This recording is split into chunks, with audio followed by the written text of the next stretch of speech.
नमस्कार आप सभी को आपके ही अपने प्यारे से YouTube चैनल VR एजुकेशन कुपर में आप सबों का बहुत बहुत स्वागत है।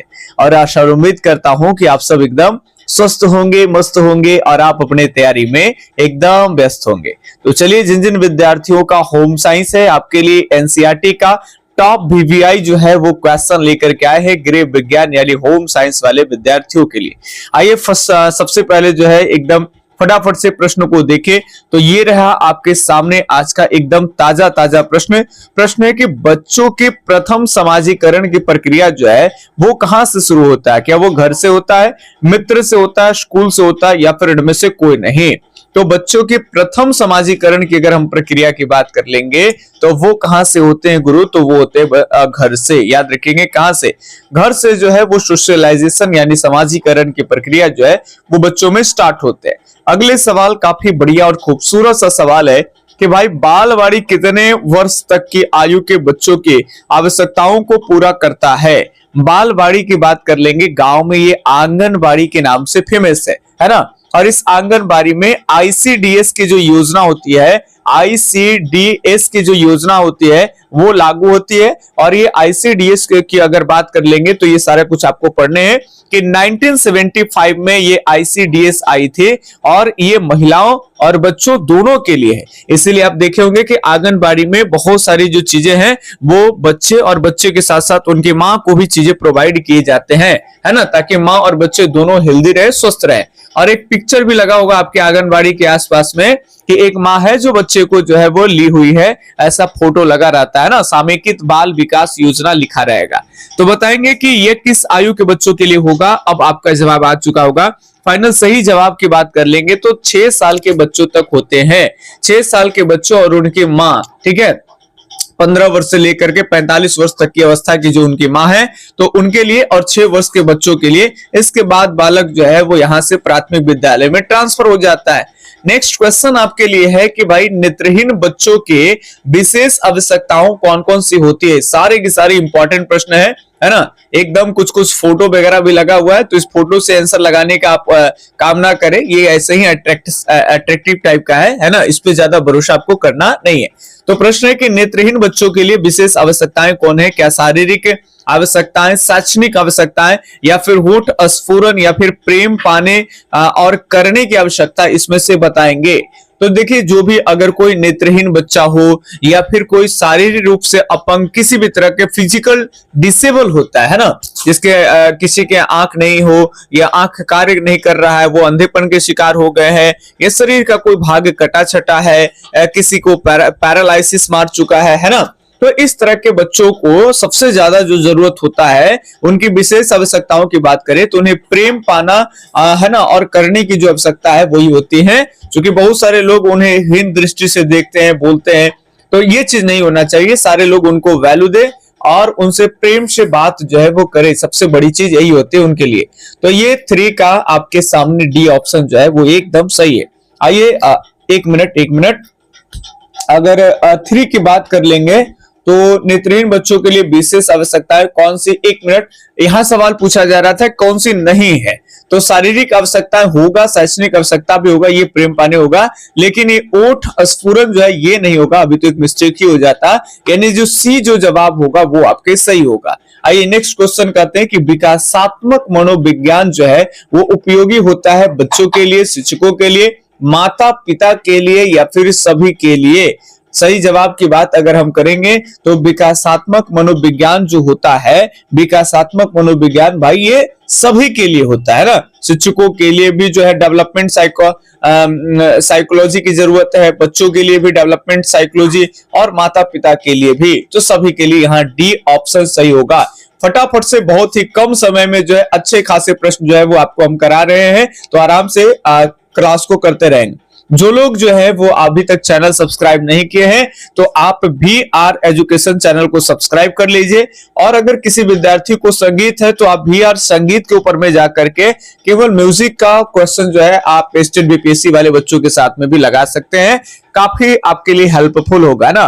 और अगर कोई नोट्स लेना चाहते हैं कि सर हम हिस्ट्री हो, ज्योग्राफी हो, पॉलिटी हो, होम साइंस, इकोनॉमिक्स, म्यूजिक, कोई भी सब्जेक्ट अगर आपका 12th क्लास में अगर है, आर्ट्स आप ले रखे हैं और 12th में ये कोई भी सब्जेक्ट है, तो आपको इस नंबर पे संपर्क करना है। नंबर है 8825376551। इस पे संपर्क करना है। मात्र और मात्र आपको एक सब्जेक्ट का नोट्स आपको 99 रुपया मिल जाएगा। अगर 2 से 3 सब्जेक्ट भी अगर मैच करता है कि sir history geography home science है या हिस्ट्री ज्योग्राफी म्यूजिक है, कुछ भी ऐसा होता है आपको, तो 199 रुपया की राशि में आपको 3 सब्जेक्ट का कंप्लीट नोट्स, है ना, इसमें थ्योरी का क्लास रहेगा प्लस आपका ऑब्जेक्टिव का रहेगा। ऑब्जेक्टिव के साथ साथ जो है उसका आंसर वगैरह भी अलग से साथ में ही आपको मिल जाएगा। तो पूरे के पूरे चैप्टर वाइज आपको मिलने वाले हैं। इसी नंबर पे संपर्क करना है। क्लास चाहिए तो उसी पेमेंट में आपको क्लास भी मिल जाएगा। ठीक है, तो चलिए नए बच्चों के लिए जानकारी भी देते चल रहे हैं। अब आइए 6 नंबर के प्रश्न के साथ। 1 मिनट, ये 5वां नंबर का आंसर करते चले। 5वें नंबर प्रश्न था कि 4-5 वर्ष के बच्चे किस प्रकार के रंगों को पहचानने में समर्थ हो जाते हैं। तो 4 से 5 साल के जो बच्चे होते हैं वो प्राइमरी कलर यानी प्राथमिक रंगों को पहचानने में समर्थ हो जाते हैं। ए ऑप्शन जो है वो वही सही हो जाएगा। आइए नेक्स्ट क्वेश्चन की अगर हम बात करते हैं तो अगले क्वेश्चन जो है वो आपका होगा कि बच्चों की वैकल्पिक देखरेख की आवश्यकता होती है। माता जब बीमार पड़ने पर, माता के बीमार पड़ने पे, माता पिता के अनुपस्थिति में, पिता की नौकरी पर जाने पर, या फिर इनमें से सभी। तो अगर हम बात कर लेंगे तो बिल्कुल सही जवाब होगा इनमें से सभी। जब माता पिता प्रेजेंट घर में नहीं है, या पिताजी नौकरी पर चले गए हैं, या माता बीमार है, इन सभी केसेस में बच्चों को वैकल्पिक देखरेख, वैकल्पिक का मतलब माता पिता को छोड़ करके कोई भी देखरेख करते हैं, या तो दादा दादी करते हैं, या फिर बड़े भाई है या बड़े बहन है, कोई भी देखरेख करते हैं, है ना। शहरों में क्रेश होता है, वहां पे बच्चों को देखभाल करने के लिए छोड़ दिए जाते हैं, जिसमें मम्मा और पापा दोनों जिनके जॉब करते हैं, तो बच्चों को वो कुछ देर खिलाते हैं, है ना, उसको आराम से केयरफुली तरीके से रखते हैं। तो इन सभी केसेस में वैकल्पिक देखरेख यानी माता पिता की बात कर ले तो ये एब्सेंट रहेंगे, है ना, बीमार चल रहे हैं, उपस्थित नहीं है, तो यानी सही जवाब डी ऑप्शन इनमें से सही है ना। चलिए फटाफट से, अभी तक अगर लाइक नहीं किए तो सेशन को लाइक करिए। और आप कहां से क्लास को देख रहे हैं इस वीआर एजुकेशन पे और हमारी आवाज सुन रहे हैं आप, तो आप जरूर कमेंट करके आप बताएंगे, हमें बेहद जो है वो अच्छा लगेगा। ये class TGT PGT home science में टीचर बनने वाले हैं उनके लिए भी काफी शानदार होने वाला है, और 12th के बच्चों के लिए तो ये शानदार होगा ही होगा। चलिए आइए प्रश्न की है, इनमें से कौन शुरू के कुछ दिनों में बच्चों का देखभाल जो है के अंतर्गत आता है। इसमें से कौन ऐसी बात है भाई कोई जो बच्चों को शुरुआती दिनों में देखभाल करने के अंतर्गत आएगा। बच्चों को गर्म रखना चाहिए, या सिर्फ माँ का दूध देना चाहिए, गर्भनाल की देखभाल करनी चाहिए, या उपयुक्त में से सब। तो स्टार्टिंग में जब माँ एक बच्चों को जन्म देती है तो उस समय में सिर्फ माँ का ही दूध देना चाहिए, ये भी सही है। बच्चों को गर्म रखना चाहिए, ठीक है, खास करके ठंडे के टाइम में जब संतान आते हैं तो खास करके ये, और गर्भनाल की भी देखभाल करनी चाहिए। तो सही जवाब क्या हो जाएगा भाई, डी ऑप्शन ही एकदम सही होगा। ज्यादा नहीं, टॉप 10 क्वेश्चन में मात्र 3 प्रश्न और है, तो फटाफट से आइए देखेंगे 3 प्रश्न से। रोग निरोधी क्षमता कितने प्रकार के होते हैं, 3, 4, 2 या फिर 6। तो रोग निरोधी क्षमता जो होते हैं वो 2 प्रकार के होते हैं। एक आपके याद रखेंगे प्राकृतिक, याद रखेंगे जैसे शरीर में नाक में नाक का बाल होना, है ना, इसके अलावा त्वचा में जो है त्वचा के छिद्रों में बाल होना।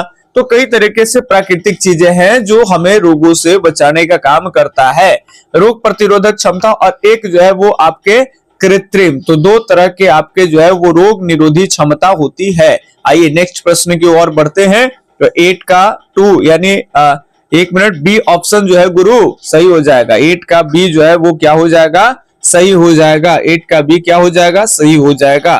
ठीक है, 1 मिनट, कहीं हमें डाउट लग रहा है, एक बार देख लें। इधर ऑप्शन, हाँ इधर ऑप्शन अलग है, इधर ऑप्शन अलग है ना, ऊपर नीचे है, ऊपर नीचे है।